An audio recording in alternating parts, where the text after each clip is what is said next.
അഭിനയിക്കുന്ന റീൽ ചെയ്യുന്നൊക്കെ വീട്ടിലുള്ള കുഞ്ഞുങ്ങൾക്ക് ഒരു നേരം ആഹാരത്തിന് വേണ്ടിയിട്ടാണ്. ഞാൻ ദാരിദ്ര്യം അനുഭവിച്ച ആൾ തന്നെയാണ്. ദാരിദ്ര്യം ഇപ്പോഴും അനുഭവിക്കുന്ന ആളാണ്. എല്ലാവരുടെയും വിചാരം ഞാൻ അഴിഞ്ഞാടുന്നു, കോടികൾ ഉണ്ടാക്കുന്നു, സ്വത്തുക്കൾ ഉണ്ടാക്കുന്നു, അതുണ്ടാക്കുന്നു, ഇത്. പിന്നെ ഈ പറയുന്നവർ എന്താണ് എന്നെക്കാണെന്ന് പറയുന്നത്? ഈ സുധീലയത്തില് വരുന്ന ഓരോരുത്തർക്കും സുധിച്ചേണ്ട സാന്നിധ്യം അറിയാൻ പറ്റും. സോറി കുഴപ്പമില്ല. അയ്യേ ഇല്ല ചേച്ചി, നമുക്ക് അറിയാം. എന്നിരുന്നാൽ പോലും ആൾക്കാരുടെ കമന്റ്സിലൂടെ ഒക്കെ വരുന്ന ചോദ്യത്തിന്റെ പുറത്താണ് ഞാൻ ഇങ്ങനെ ചോദ്യം മനസ്സിലായത്. കാരണം ഈ ഒരു പേര് യൂസ് ചെയ്തിട്ട് ചേച്ചി എന്താ കാണിക്കുന്നത്, അല്ലെങ്കിൽ ഈ ഒരു പേര് ചേച്ചി മിസ്യൂസ് തെളിവല്ലേ ഞാനിപ്പോ എടുത്ത് കാണിച്ചത്? അതെ, ഈ ഒരു പേര് യൂസ് ചെയ്ത് മിസ്യൂസ് ചെയ്യല്ലേ എന്നുള്ള തരത്തിലൊക്കെ ഞാൻ ഈ അഭിനയിക്കുന്ന റീൽ ചെയ്യുന്നൊക്കെ വീട്ടിലുള്ള കുഞ്ഞുങ്ങൾക്ക് ഒരു നേരം ആഹാരത്തിന് വേണ്ടിയിട്ടാണ്. അല്ലാതെ എനിക്ക് ആഭരണം ഇട്ട് നടക്കാൻ എൻ്റെ ഒരു ആഭരണം പോലും ഇല്ല. എനിക്ക് ഒരു ഓർണമെന്റ്സ് പോലും ഇല്ല. അത് എല്ലാവർക്കും അറിയാം. പിന്നെ ഇങ്ങനെ തന്നെ ഓരോരുത്തരൊക്കെ പൈസ കിട്ടി അവരുടെ കാര്യങ്ങൾ ചെയ്യുന്നു. ഞാൻ എൻ്റെതായിട്ടുള്ള ഒരു സാധനം ഇന്ന് വരെ വാങ്ങിച്ചിട്ടില്ല. ഈ ഡ്രസ്സ് വരെ എനിക്ക് വർഷങ്ങൾക്ക് മുന്നേ എൻ്റെ ഫ്രണ്ട്സ് തന്നതാണ്. എൻ്റെ ഒരു ബെസ്റ്റ് ഫ്രണ്ട് തന്നെ. അവള് സുധിച്ചേട്ടനുള്ള സമയത്ത് തന്ന ഡ്രസ്സാണ്. അതിപ്പോഴും ഞാൻ യൂസ് ചെയ്യണമെങ്കിൽ എനിക്ക് എന്തുമാത്രം ഞാൻ ദാരിദ്ര്യം അനുഭവിച്ച ആൾ തന്നെയാണ്. ദാരിദ്ര്യം ഇപ്പോഴും അനുഭവിക്കുന്ന ആളാണ്. നിങ്ങളത് മനസ്സിലാക്കണം. നിങ്ങൾ ഈ പറയുന്നു ഞാൻ അഭിനയിച്ച അവള് അതിലെ നടക്കുന്നു, ഇതിലെ നടക്കുന്നു. എനിക്കൊരു ഡ്രസ്സ് പോലും നേരെ ചൊവ്വേ മേടിക്കാൻ എൻ്റെ വരുമാനം പറ്റുന്നില്ല. കാരണം എനിക്ക് കുഞ്ഞുങ്ങൾക്ക് കൊടുക്കണം, അവർക്ക് ഒരു നേരത്തെ ആഹാരം, അവർക്ക് ഡ്രസ്സ് കൊടുക്കണം. കിച്ചു ദൂരെയാളിന് അവന് ആവശ്യമുള്ളത് ഞാൻ ഇട്ട് കൊടുക്കും. എൻ്റെ ഉള്ള പോലെ അവന് കൊടുക്കും. അത് അവനും അറിയാം. ഈ ഡ്രസ്സ് പോലും വർഷങ്ങൾക്ക് മുന്നേ സുധിച്ചേട്ടനുള്ള സമയത്ത് എനിക്ക് കിട്ടിയ ഡ്രസ്സാണ്. എൻ്റെ ഒരു കൂട്ടുകാരത്തി അവൾ ഇട്ടിട്ട് അവളുടെ ചെറുതായിട്ട് തന്ന ഡ്രസ്സാണ്. അതുപോലെ ഞാനിപ്പൊ കളയാതെ സൂക്ഷിക്കണമെങ്കിൽ എനിക്ക് എവിടെ ആഡംബരം കിട്ടി ഞാൻ എന്ത് ചെയ്യുന്നു ഈ പൈസ? ഇവരൊക്കെ പറയുന്നല്ലോ ഞാൻ കുന്തളിച്ച് നടക്കുന്നു, അഴിഞ്ഞാടി നടക്കുന്നു. എനിക്കത് തുറന്നു പറയുന്നതിന് ഒരു മടിയില്ല. മുന്നോട്ട് ഒരു 10 വർഷം കൂടെ ഞാൻ ജീവനുണ്ട് ഈ ഡ്രസ്സ് തന്നെ ഞാൻ ഇട്ടുകൊണ്ട് നടക്കും.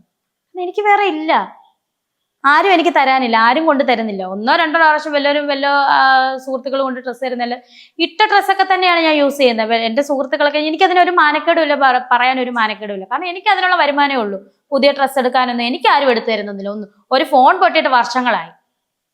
ആ ഫോൺ പോലും എനിക്ക് മേടിച്ചു തരാൻ ആരുമില്ല.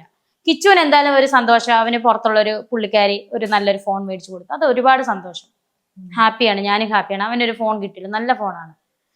അതുപോലെ മേടിച്ചാൽ എനിക്കാരുമില്ല. പിന്നെ ഈ പറയുന്നവർ എന്താണ് എന്നെക്കാണെന്ന് പറയുന്നത്? എനിക്കറിയില്ല. എനിക്കത് ചേച്ചി ഇത് പറഞ്ഞത് ഭയങ്കര കാര്യമായിരുന്നു. കാരണം ചേച്ചി ഇത്രയധികം റീലുകളിലാണെങ്കിലും ആൽബത്തിലൊക്കെ ആണെങ്കിലും ഷൂട്ടൊക്കെ കഴിഞ്ഞിട്ട് വരുമ്പോഴത്തേക്ക് ആൾക്കാരുടെ ഒരു മനോഭാവം എന്ന് പറഞ്ഞാൽ കോടികൾ വെച്ചോണ്ട് വരുവാ. അതെ ചേച്ചി, ഒരുപാട് എന്റെ ഫോണിനകത്തെ ബാലൻസ് ഇപ്പൊ കാണിച്ചു തരാൻ വേണമെങ്കിൽ കാരണം എനിക്കത് കാണിക്കണം. ആ ബാലൻസ് നിങ്ങളെ കാണിക്കണം. എനിക്ക് ഇന്നൊരു ചെറിയൊരു അഡ്വാൻസ് വന്നു. ആ അഡ്വാൻസ് എത്ര ഞാൻ അത് നിങ്ങളെ കാണിക്കാം. അതിനകത്ത് 49 രൂപ ഞാൻ ഇപ്പൊ റീചാർജിന് എടുത്തായിരുന്നു. അതിന്റെ ബാക്കി ബാലൻസ് ഞാൻ കാണിക്കാം. എന്റെ കോടികൾ എന്തായാലും ഇവരെ കാണിക്കണമല്ലോ. കുറെ നാളെ ഞാൻ കാണിക്കണമെന്ന് വെച്ചിരുന്നു. ഞാൻ ഇപ്പൊ തന്നെ കാണിക്കാം. എന്റെ കോടികൾ വില വരുന്ന ഫോണാണ്, പൊട്ടി തകർന്ന ഫോൺ. 4000 രൂപയ്ക്ക് സെക്കൻഡ് മേടിച്ച ഫോണാണ്. എനിക്കൊരു ഫ്രണ്ട് മേടിച്ചു തന്ന, ഒരു ബ്രദർ മേടിച്ചു തന്ന. സൂചേട്ടൻ മരിച്ചു കഴിഞ്ഞ് ചെറിയ ഫോണാണ്, അത് പൊട്ടിപ്പോയായിരുന്നു. അത് ഇനി നന്നാക്കാൻ പറ്റത്തില്ലാത്തതുകൊണ്ട് എൻ്റെ ഒരു ബ്രദർ സെക്കൻഡ് ഫോൺ മേടിച്ചു. ഇത് മുഴുവൻ കേടാണ്. ഇപ്പൊ 2 വർഷം ആകുന്നു ചേട്ടൻ മരിച്ചിട്ട്. ഇപ്പോഴും എൻ്റെ കയ്യിൽ ഇത് തന്നെയാണ് ഇരിക്കുന്നത്. എല്ലാവരുടെയും വിചാരം ഞാൻ അഴിഞ്ഞാടുന്നു, കോടികൾ ഉണ്ടാക്കുന്നു, സ്വത്തുക്കൾ ഉണ്ടാക്കുന്നു, അതുണ്ടാക്കുന്നു, ഇത്. ആകെ കിട്ടുന്ന വരുമാനം ഗൈസ് ഇതൊക്കെ ഉള്ളു. ഈ ഒരു ആൽബത്തിലൂടെയും ചെറിയ ഇന്റർവ്യൂയിലൂടെയൊക്കെ തരുന്ന ഈ ഒരു വരുമാനം മാത്രമേ ഉള്ളൂ എനിക്ക്. അത് വെച്ചിട്ടാണ് എന്നെ ക്രിട്ടിസൈസ് ചെയ്യുന്ന, എന്നെ കുറ്റപ്പെടുത്തുന്നത്. ഞാൻ എൻ്റെ ബാലൻസ് കാണിച്ചു തരാവേ. 49 രൂപ ഇതിനകത്തൊന്നും പോയി. ഇനി വിധവാ പെൻഷൻ വന്നോന്ന് എനിക്കറിയത്തില്ല. ഇതുവരെയായിട്ടും അതും വന്നില്ല. 2 മാസമായിട്ട് എന്നെ ഉപേക്ഷിച്ചോ ഗവൺമെന്റ്. വിധവാ പെൻഷൻ എങ്കിലും തരണേ. ഞാൻ വേറെ കെട്ടിയിട്ടില്ല കേട്ടോ. ഇനി അവരോർത്തോ ഇനി ഞാൻ വേറെ കെട്ടിയെന്ന് ഓർത്ത് ഇനി തരാത്താണോന്നും അറിയത്തില്ല. ബാലൻസ് 950. ഇത് എത്രയാ? 951 എന്നതാ വായിക്കുന്നത്.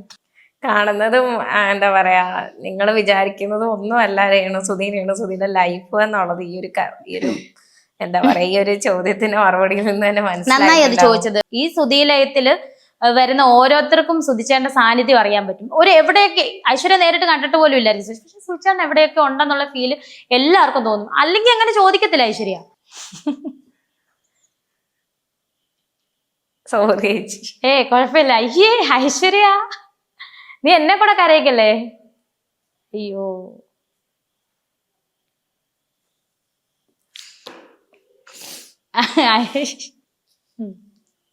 സോറി കേട്ടോ ഐശ്വര്യ, ഞാൻ കരയിച്ച്. ഞാൻ മനഃപൂർവ്വം കരയിച്ചതല്ല. ആള് ഞാൻ കുട്ടിയെ കരയിക്കാൻ പറഞ്ഞല്ല, നമ്മൾ സത്യസന്ധമായിട്ടുള്ള കാര്യം നമ്മൾ പറയണമല്ലോ, നമ്മളെ പറ്റി തെറ്റിദ്ധരിച്ചവർക്കിടയിൽ നമ്മൾ പറയണമല്ലോ, അതുകൊണ്ട് പറഞ്ഞ കുട്ടി കരഞ്ഞു. നമ്മൾ ഫസ്റ്റ് ഒരു വീഡിയോയിലൂടെ ആണെങ്കിലും എല്ലാം നമ്മൾ ചേച്ചീനെ പറ്റി കേൾക്കുമ്പോഴാണെങ്കിലും ആൾക്കാരുടെ കമന്റ്സ് ത്രൂ ആണെങ്കിലും നമ്മൾ ചേച്ചീനെ പറ്റിയിട്ട് കാരണം ഒരു വരുന്ന ഔട്ട്ലുക്ക് എന്ന് പറയുന്ന ഒരു സംഭവം ഉണ്ടല്ലോ, നമ്മൾ വിചാരിക്കുന്ന കാര്യങ്ങള് അതെന്നൊക്കെ പറഞ്ഞു കഴിഞ്ഞാൽ ഭയങ്കര നമുക്കൊരു ചേച്ചിക്ക് നെഗറ്റീവ് ഷെയ്ഡ് ആണ് ഓൾറെഡി അല്ലേ. ആൾക്കാർ പറയുന്നത് എന്തോ ഭയങ്കര ഭയങ്കര ഭയങ്കര അഹങ്കാരമാണ്, ചോദിക്കാനും പറയാനും ആരും ഇല്ലാത്തതിന്റെ അഹങ്കാരമാണ് കാണിക്കുന്നത്, ഭർത്താവ് മരിച്ചത് ആഘോഷിക്കുന്നത്, അങ്ങനെയൊക്കെയാണ് ചേച്ചിനെ പറ്റി പറയുന്നത്.